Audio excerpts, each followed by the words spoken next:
Effectivement, on va enchaîner avec le rock sudiste de Nashville Pussy, la pause rock'n'roll à souhait, formation Athens en Géorgie aux États-Unis par Blaine Cartwright et sa femme Ruther Suisse qui est ici avec nous au milieu des années 90. Le groupe commence d'abord par jouer des reprises de AC/DC, ZZ Top ou Kiss ainsi que quelques compositions de Blaine.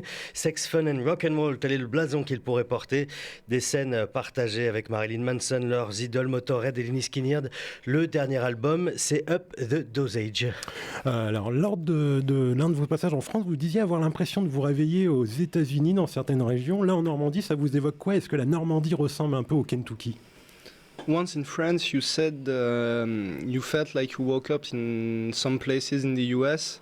What does Normandy make you feel like? Is it like Kentucky? Is it like Kentucky? Yeah. Normandy? No. I mean, but kind of. I mean, you've got beautiful rolling fields and beautiful countryside. So that can be like Kentucky for sure.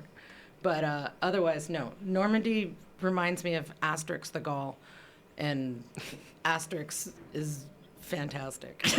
And Kentucky doesn't have. I mean, Kentucky's got a lot of rebels, but none that ever beat the Romans. So you guys have a specific history here that's much cooler. Donc non, la Normandie ressemble pas tant que ça au Kentucky, à part s'il y a de beaux champs, la campagne est très belle, mais la Normandie, en fait, les fait penser à Astérix, à des rebelles forts comme ça. Ils ont quelques rebelles au Kentucky, mais rien d'aussi puissant, et Astérix, c'est vraiment fantastique. Nashville Pussy, vous tenez ce nom d'une introduction d'un morceau de Ted Nugent sur le double live Gonzo, mais c'est aussi un haut lieu historique, cette ville aux États-Unis, musicalement, notamment pour la country et le rock'n'roll, un des berceaux de ces musiques-là. Nashville, c'est quoi aujourd'hui? Est-ce que c'est une ville musée ou est-ce que le rock'n'roll, il s'y passe encore des choses? Nashville is an historical place for music, especially rock and roll in the US and country. And what is it like now today? Is it kind of a rock museum, or are there still things going on there? It's the new place to move in United States. It's now like Austin, Texas was 15 years ago. Nashville is now where everybody is moving to. It's becoming really overpriced, and they're finally celebrating their history publicly. Nashville used to be kind of embarrassed about their hillbilly soul, and now they're celebrating it, which is cool. But you can't afford to live there anymore. It's like now it's really expensive. C'est vraiment le nouvel endroit où aller, comme Austin au Texas il y a 15 ans. Ils sont enfin fiers d'exposer leur culture qui était assez redneck, hillbilly, enfin bouseuse. Et au point que les loyers ont vraiment augmenté, c'est devenu très cher et ils n'ont plus peur de vraiment célébrer leur culture et de la mettre en avant. Et oui, c'est vraiment le nouvel endroit où aller, même si c'est devenu très cher. Je disais que quelles que soient les musiques actuelles, pour vous, le rock'n'roll est par essence le genre le plus vivant en live. Pourquoi c'est plus fort que tout, le rock'n'roll, et est-ce que ça se vérifie partout où vous allez?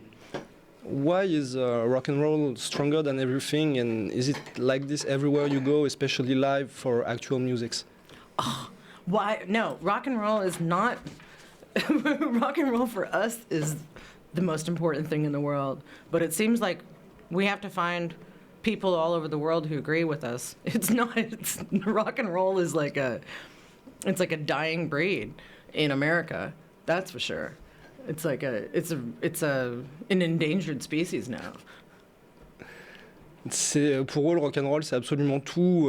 Mais il faut trouver des gens autour du monde qui sont d'accord avec eux. Aux États-Unis, c'est un peu en redescente. C'est une espèce menacée, on va dire. Donc, ça devient compliqué aux États-Unis, mais ils espèrent toujours trouver des gens qui pensent la même chose qu'eux. Ça veut dire que le rock'n'roll aux États-Unis, ça fonctionne plus comme avant? Rock and roll in the US don't work together like before? I understood you. And just to hear rock and roll and United States in the same sentence is like, it doesn't happen. Le simple fait d'entendre rock and roll et États-Unis dans la même phrase ne fonctionne plus en fait. Ah tiens, c'est étonnant.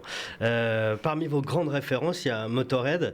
Quels souvenirs vous avez envie de partager avec nous de Lemmy qui nous a quittés l'an dernier? What memories do I have? To share. Oh my God, Motorhead. Wow, yeah. Well, they were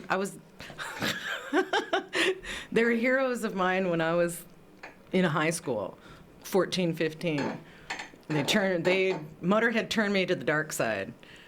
I was I was virginal and pure before I met Motorhead. And then years later, after Nashville Pussy start, we got to tour with them and then become actual friends with them. So maybe some of the great memories of being with those guys, just hanging out on the tour bus and watching Lemmy be smarter than anyone in the entire world. And he was just a role model, you know. He taught us how to party hard and how to rock even harder. Like, it was more important than the party. You always had to put on the show. And he really, I mean, he taught us. We learned so much on that first tour with them that it just set the course for us. Like, he handed the baton over. He was very supportive, to say the least. And then we've got a lot of stories about Motorhead. Motorhead, dans ses années collège, donc à 14 ou 15 ans, a été ce qu'il a tourné du côté obscur. Avant, elle était vierge et pure. Et bien des années après tout ça, leur meilleur souvenir avec Motorhead, c'est de traîner dans le tourbus avec Lemmy, qui était plus intelligent et plus malin que tout le monde. Et s'il leur a montré quelque chose, c'est de faire la fête très fort et le rock encore plus fort, que c'était même plus important que la fête finalement, et ça a été un modèle et un soutien profond pour la suite, et ça a défini la ligne de conduite de Nashville Pussy. Here's one. When I first introduced my mother to Lemmy, and this is, you know, I've been telling my mother about Motorhead for at least 15 years when I finally got to introduce them. Like, you know, when I was a teenager, I was like, Lemmy is God. And she's like, okay, this is a phase. And then years later, I introduced my mother to Lemmy. And I leave them alone. And then later, my mom comes back and she's like, that Lemmy, I mean, he's a real gentleman. He's like, do you know that he knows everything about the Tudor kings of England? And they talked about history together. And my mother was just like, you know, I really like that Lemmy. It's like, I've been telling you this since high school, Mom. Like, God damn it. Like, now you listen to me. Donc s'il y a une histoire en particulier à retenir, c'est au bout d'une quinzaine d'années à présenter à sa maman Lemmy comme Dieu, comme un dieu, comme une des personnes les plus importantes possibles. Elle a fini par pouvoir les présenter et les laisser ensemble tous les deux discuter. Et sa mère en est ressortie en disant « Mais ce Lemmy, c'est un vrai gentleman, il est très sympathique. » En fait, ils ont parlé des rois, des Tudors pendant très longtemps. Et ça l'a rendu vraiment appréciable aux yeux de sa maman. Blaine, le leader de Nashville Pussy, dit qu'il est le Bob Dylan des textes lubriques. On parle souvent de votre énergie scénique, de votre musique de ce côté de l'Atlantique. Comment naissent les textes de vos morceaux? Et surtout, c'est quoi le secret pour conserver cette énergie lubrique dont parle Blaine? Blaine often says he's the Bob Dylan of raunchy lyrics. So, how do you present that and get with it? Comment naissent tes textes et finalement how are the texts written and in which state of mind are they written? Oh my God, I don't know. Blaine is like he's a crazy poet, that's for sure. I don't know how he does it. He has a collection of strange words that he keeps in a book, like words that don't normally go together, he likes to put together. And he'll just keep, it's kind of like, it's almost like how David Bowie used to do it. He would take words and put them together and like make it work somehow. And I know Bob Dylan did a similar thing. Mostly Blaine tries to make people laugh. That's his like main goal, I think. Blaine, en fait, c'est une sorte de poète fou qui a une collection de mots étranges dans un carnet qui ne vont pas forcément ensemble, qu'il aime bien mélanger ensemble, et ça renvoie un peu au travail de David Bowie, par exemple, où chercher de la cohérence dans l'incohérence. Bob Dylan travaillait aussi un peu comme ça dans l'écriture, et en fait, le but de Blaine, c'est de faire rire les gens, les amuser. Et il y a d'autres projets qui tournent autour de Nashville Pussy, je pense à Night Point Hammer et Kentucky Bridge Burners. Où ça en est? Est-ce que vous en faites partie? Et comment vous gérez tous ces projets? I only got part of that.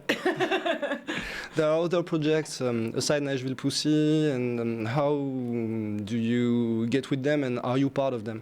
Yeah, I get called in. If this was a baseball team, Blaine uses me as a designated hitter, which means I sit on the bench for most of the time. I'm not a regular player, but when they want to hit a home run, they call me. Elle est appelée parfois comme un batteur de baseball qui reste sur le banc, mais par contre quand ils veulent faire une frappe forte, un home run, c'est elle qu'ils appellent. Et, de temps en temps, voilà, elle est sur le banc, mais quand ils ont vraiment besoin d'eux pour faire une frappe puissante, c'est elle qu'ils appellent. Pour terminer, est-ce que vous acceptez de parler un peu de politique? Yes. Yes? Okay. This is a love song I like to dedicate to all that Nashville Pussy. C'est une phrase qui a donné votre nom, une phrase de Ted Nugent prononcée sur l'intro d'un morceau d'un de ses albums live. Ted Nugent, c'est une musique qui incarne les valeurs de la chasse, le patriotisme américain. C'est un homme engagé au sein de la Gun Owners of America, supporter de la peine de mort, un homme qui se dit plutôt radical et qui soutient Donald Trump aujourd'hui dans sa course à la présidence. Qu'est-ce que vous voulez dire par rapport à ça? Did you get all of it? Or? No, I know what he's asking, but Okay. you can translate anyways. So he says your names come from a sentence by Ted Nugent, Yeah. who's pro-weapon, radical man who's Yeah. who's right now supporting Donald Trump. Is he time for? Oh God. Oh God. Have I said yet? Je suis canadien. Okay. So I can laugh too. Voilà, bon, Ouais, tu peux rire aussi. elle est canadienne, elle peut rire aussi. Et quand vous dites the party we vote for is the party, ça veut dire que Party. Yeah. votons pour le parti de la fête, c'est ça finalement le mot de la fin. I think the party might be Donald Trump's party right now, though. They're fucking crazy. Donc le parti de la fête est probablement celui de Donald Trump. Maintenant, ils sont complètement fous. C'est une bonne conclusion. Merci beaucoup.